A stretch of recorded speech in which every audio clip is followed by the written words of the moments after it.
Madam. अब है ना, जिस शब्द का पता नहीं है, अब कोई आता है मैडम, पता है अमेरिका में मैडम किसको बोला जाता है?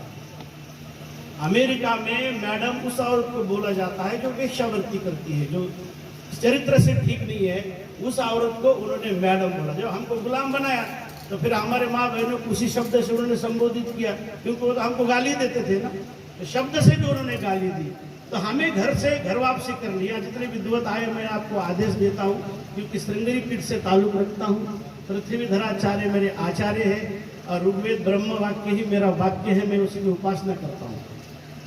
हम सब लोगों को जो है आज ये संकल्प लेना है कि घर से कुछ शब्दों को हटाने हमें आए। मम्मी, डैडी, पापा, आंटी, मैडम, ये शब्द 4-5 शब्द हैं, इन्होंने हमारी संस्कृति को बिल्कुल दबा दिया। अंग्रेज तो गए यहाँ से, परंतु हमें ये शब्द देके गए। क्या आप सब विद्वत वृंद इसके लिए सहमत है? हाथ ऊपर करो सारे। ओ, अब जितने लोग यहाँ पर आए हैं, कोई भी अपने माता को मम्मी नहीं कहेगा, तो उसको मिस्र में रहने दो भाई, उसको इंडिया इधर भारत में उसकी जरूरत नहीं है। तो मम्मी हम नहीं कहेंगे, है ना। मम्मी मतलब डेड बॉडी है, बेचारी इतना काम करती घर में, हमें जन्म सब कुछ तो वही करते, उसको हम मम्मी बोलते। और यहाँ जो बहनें बैठी है उनसे मैं एक प्रार्थना करता हूँ कि आप जो है, आपको कोई मैडम बोले तो सीधे चप्पल निकालना, चाहे वो आपका भाई है चाहे कोई भी है। मैडम बोले तो 2-3 चप्पल ऊपर। मैं ऐसा वीडियो फेसबुक पर देखना चाहूँगा, तब मुझे पता चलेगा कि हाँ घर वापसी हो गई है, संस्कृति की घर वापसी, शाब्दिक घर वापसी। मैडम बोलने से हमारी बहनें खुल जाती हो, मैं तो मैडम बन गई, कहीं के मैडम बन गई तो मैड हो गई है। तो मैडम नहीं है, हमारे घर में दादा दादी, नाना नानी, मामा मामी, मासा मौसम, ये सब शब्द हैं। हमने अपनी संस्कृति खो दी है, और यहाँ यदि हम घर वापसी नहीं करेंगे तो आने वाले समय में विद्वान तो आपको बहुत मिलेंगे, बहुत विद्वान मिलेंगे, वेद पाठी मिलेंगे, परंतु फिर भी त्रिवेदी चतुर्वेदी नहीं मिलेंगे। एक शाखा के विद्वान मिलेंगे, एक शाखा के अनुगामी कोई, और वो भी कुछ चंद जीविका के लिए रक्षास्त्र धर्म के। तो हम इन शब्दों को अपने घर से क्या करेंगे? निकाल देंगे, क्योंकि हम इस संस्कृति के वाहक है। उन ऋषियों ने जो हमें परंपरा दी है, जो नाम दिए हैं, उसी नामों का हमारे घर में क्या होना चाहिए?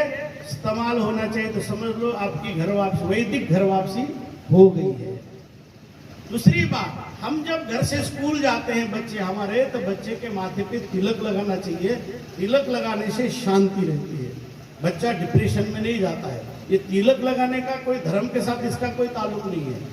ये दाढ़ी बना ली तो कोई बाबा जी धार्मिक नहीं, ऐसा नहीं हो सकता है। मैं इन सब चीजों को धार्मिक नहीं मानता, ये हमारा कल्चर है, ये हमारा एक अपना सिस्टम है। मैं सन्यासी हूँ तो लोग मुझे समझते कि मैं साधु हूँ, पर मैं साधु नहीं हूँ।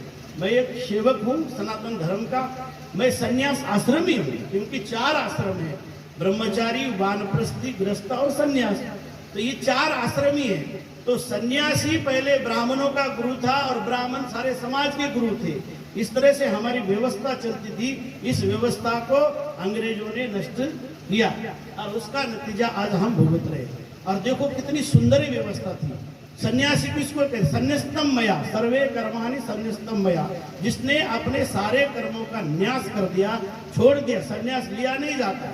लोग बोलते महाराज आपने सन्यास लिया क्या? भाई किसी ने दिया नहीं तो मैं क्या ले सकता हूँ, मैंने किया है। संन्यास्तम मया। तो हमारे यहाँ 16 संस्कार होते हैं। आप सभी विद्वान यहाँ पर बैठे जानते हैं। 16 संस्कार में एक 16वां संस्कार होता है, वो मैंने अपना कर दिया है। तो मैं चतुर्थ आश्रम में चला गया, अब संन्यास आश्रम में चला गया। तो सारा विश्व मेरे लिए नारायण स्वरूप है, हर नारी नारायणी के स्वरूप है। इस संकल्प के साथ मुझे उपासना करनी है और जो मैंने अपने पूर्वजों से पाया है उसको आगे बढ़ाना है। ये चतुर्थ आश्रम का कर्म है। तो हम भूल गए, कोई दाढ़ी बना लेता है, माला बना लेता है, तो हम सोचते वो बड़ा तपस्वी और महात्मा आ गया।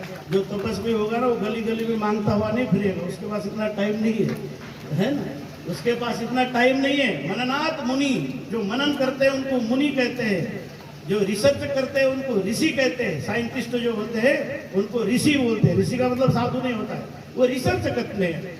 आत्मा अनात्मा का चिंतन करते हैं, मैं कौन हूँ, मैं कहाँ से आया, मुझे कहाँ जाना है, ये यदि मुझे जानना है तो मुझे जो पाश्चात्य संस्कृति मेरे ऊपर लोड है उसको मुझे उतार के फेंकना पड़ेगा। इतना टाइम मेरे पास नहीं है, पर थोड़े टाइम में मैं अपना जो संदेश जो ऋषियों ने मुझे दिया है वो मैं आपको देने आया हूँ।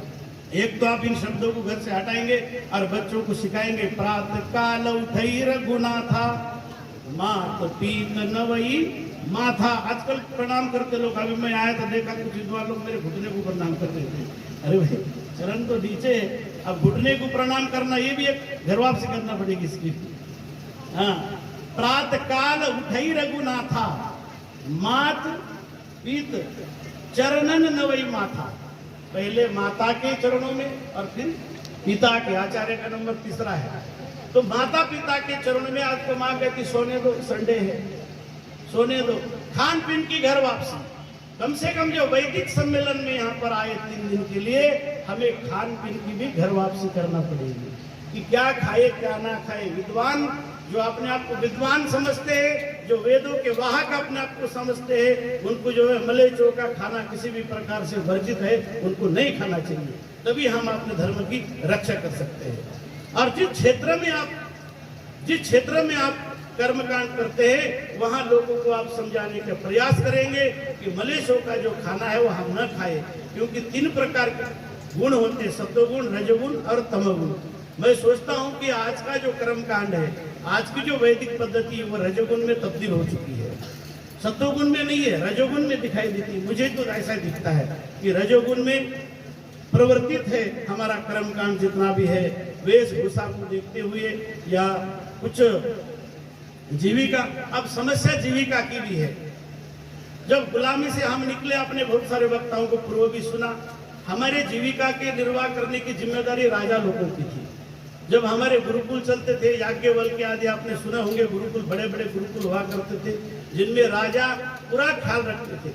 अब जो लोग अनुसंधान कर रहे हैं आत्मा ना आत्मा का, उन्हें आश्रम भी चलाना पड़ता है, लोगों को भी समझाना पड़ता है, उसके लिए धन भी इकट्ठा करना पड़ता है। तो ब्राह्मणों के साथ जो लोग इसको ब्रह्म के वाहक थे उनके साथ बड़ा अन्याय हुआ। मुगलों ने इतना नहीं किया जितना अंग्रेजों ने किया, और अंग्रेजों के बाद जब हमारे आए उन्होंने तो पूरा सत्यानाश ही कर दिया। अंग्रेजों के टाइम पे भी कुछ आश्रम चलते थे, मुगल काल में भी गुरुकुल चलते थे, बहुत सारी यूनिवर्सिटियां थी, मुगलों को कर देते थे राजा और शांति थी। परंतु अंग्रेजों ने हमारे नाम और निशान दोनों मिटा दिए। क्या मिटा दिए? नाम मिटा दिया और निशान भी मिटा दिया। निशान था हमारा वेशभूषा, उसको हटा दिया, और नाम था हमारा जो पारंपरिक नाम थे देवी देवताओं के, वो नाम हमारे हटा दिए और दूसरे नाम हमको रख दिए, उसके हम अधीन हो गए। इसलिए हमारी गुलामी, आज भी हम गुलामी में जी रहे। तो हमारा जो नेतृत्व करने वाले राजा है, आज का जो नेतृत्व है, आपको लगता है कि थोड़ी संस्कृति की झलक इसमें है, परंतु पूर्ण रूप से अभी भी नहीं है।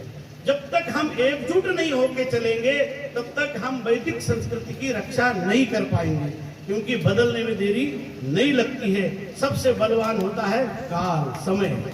समय सबसे बलवान होता है, समय किसी की प्रतीक्षा नहीं करता है। इसलिए थोड़े समय में हमें ऐसा नेतृत्व चुनना है जो लालच और लोभ से रहित हो और वैदिक धर्म को सपोर्ट करता हो और नाम और निशान को दोबारा से स्थापित करने की क्षमता रखता हो। ऐसे नेताओं को हमें वोट देना चाहिए और ऐसे नेताओं को हमें अपना नेतृत्व देना चाहिए, और यदि ऐसे नहीं मिलते तो खुद नेतृत्व के लिए खड़े होना चाहिए। यदि खुद खड़े होना चाहिए हम यदि खुद खड़े हो जाएंगे तो अपने संस्कृति की हम रक्षा कर सकते हैं।